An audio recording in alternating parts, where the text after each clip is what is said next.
Sir Adi, pinaka-memorable nyo, hindi makalimutan about Antique with all the memories alam through the years.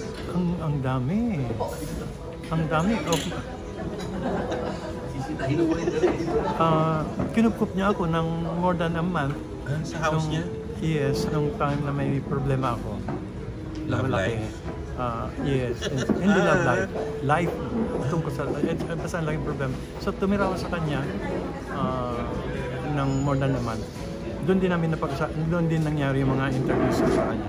Pero tumira ako sa kanya dahil may problema ako. At kinupkup niya ako. Ano bang naalala ko sa kanya?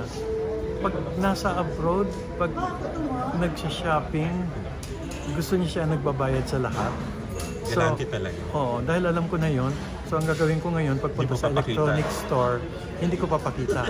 Kakausapin niya yung bantay at nakamantay sila sa akin, and then haharangin ako, nag-ahabol lang kami ngayon sa loob nung store para siya nang magbayad.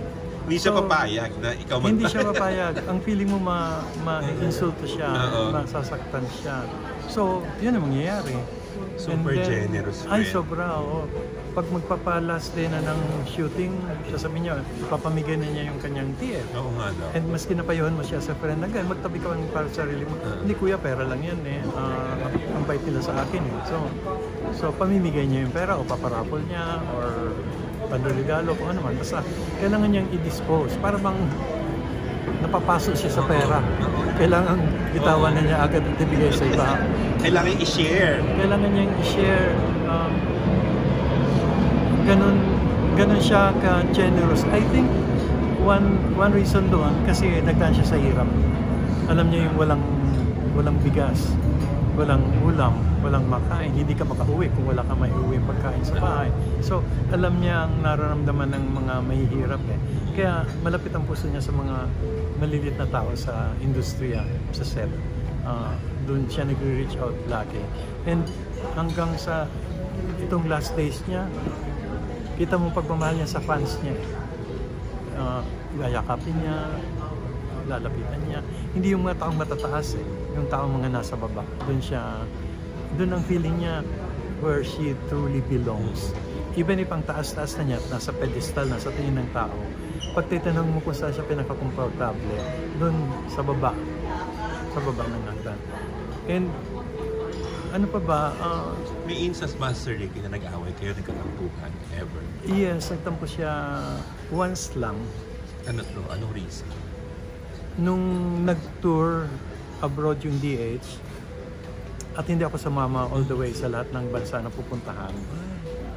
Sandali, DH is a play? DH yung play namin sa PETA, directed by Soxy Topacio.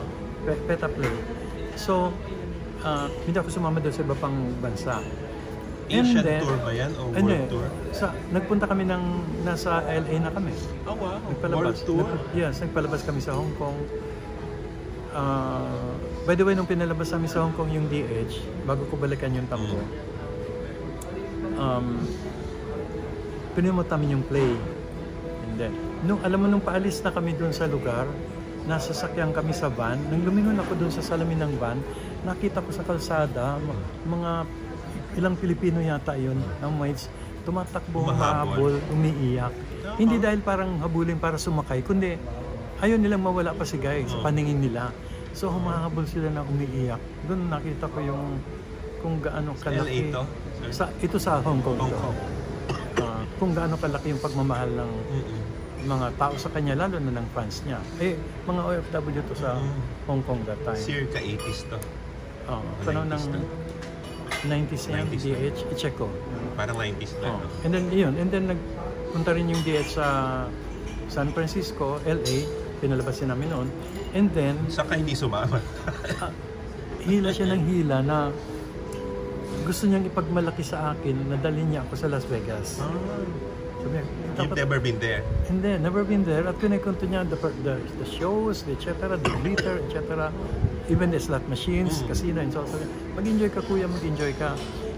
That time, nakipagkasundo na ako sa isang kaibigan ko, si Hilkito, co-writer ko sa Itim, with Toy Del Mundo, na nasa New York nakabase. So magkikita kami sa New York. Okay. So sinabi ko, dream ko mag-New York eh. Talagang New York ang gusto ko kasi Broadway. Oo, New York over Vegas. Yes, I mean Broadway. Correct. Ako rin naman. Ikaw rin, oo. So, at gabi-gabi ako nanonood. So pinagpalit ko, hindi ko alam na tampo siya. Nang nagkausap na kami, sa kanya sinabing may tampo siya. Sige, tampuhin eh. Oo. Yun, unang tampo.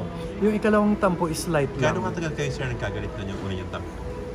Hindi ka niya binati, gano'n? And, Mabilis lang. hindi naman kami nagkikita na hindi bumati. Kinip niya sarili.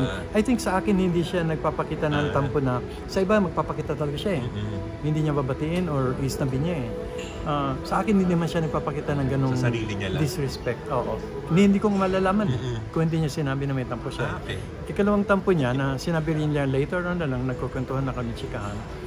Nung nag-shooting kami ng Dulzura Cortez ni Vilma Santos, walang script yun kasi gusto ni Mother na mag-shoot na agad yung pelikula. So, nagsusulat ako ng script, nag-shooting the next day, nagsusulat, nag-shooting. So, on a daily basis magsusulat ko. So, kailan ako nasa set. So, nasa set ako dyan every single day ng shooting. Para nakaguide kay Loris kasi walang script. O yun, may tampo siya later on. Walang hard time sa kanya. Ikaw kuya, never mong ginawa yan na lahat, everyday ng shooting, ng taping, etc. So ko Andrea naman everything. May mga ganun. Si Guy, sobrang mapagmahal and sobrang loyal na tao. Malalim din. Malalim din siya pag nagselos o nagtampo. Pero never siyang totoong nagalit sa akin. I think, in a way, mas ingat siya sa akin. Parang Kuya Ricky, tsaka tatay naman. So, mas ingat siya sa akin. Ingat siya na magtampo ako, ingat siya na